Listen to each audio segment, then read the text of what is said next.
میں نے ایک جگہ پہ لیکچر ڈیلیور کیا آن پرسیپشن مینجمنٹ اور وہاں پر اراؤنڈ 26 نیشنلٹیز کے لوگ تھے. سو پرسیپشن مینجمنٹ پہ جب میں نے وہاں بات چیت کی اور اگزامپل میں نے یہ دی کہ فار ایگزامپل اسٹیٹس پرسیپشن کیسے مینیج کرتی ہیں، تو اس میں one of the example was کہ کیسے غازہ وار کا بار بار ذکر ہوتا ہے.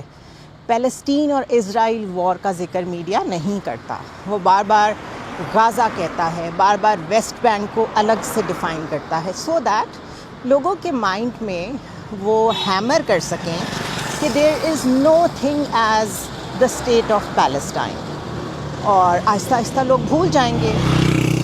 دس is exactly how propaganda works and this is exactly how perception works.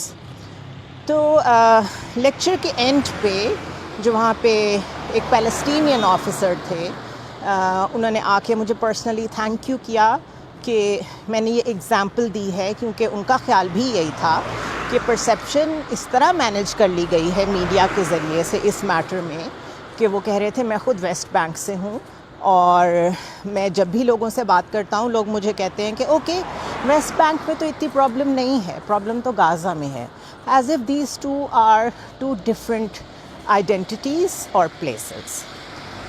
تو یہ کیا ہے سب؟ This is all perception management. States ہوں، انسٹیٹیوشنز ہوں یا آپ کی پرسنل لائف ہو، پرسیپشن از ایوری تھنگ. اور ہمیں جب ارلی ایئرز آف لائف میں کریکولم یہ بتاتا ہے کہ مورل ویلیوز بہت امپورٹنٹ ہیں، اور اس کے بعد جب ہم پریکٹیکل لائف میں انٹر کرتے ہیں تو جو چیز سب سے زیادہ ایز اے شاک ہمیں ہٹ کرتی ہے وہ یہ ہے کہ realities of the world are very different from what we actually studied in the books.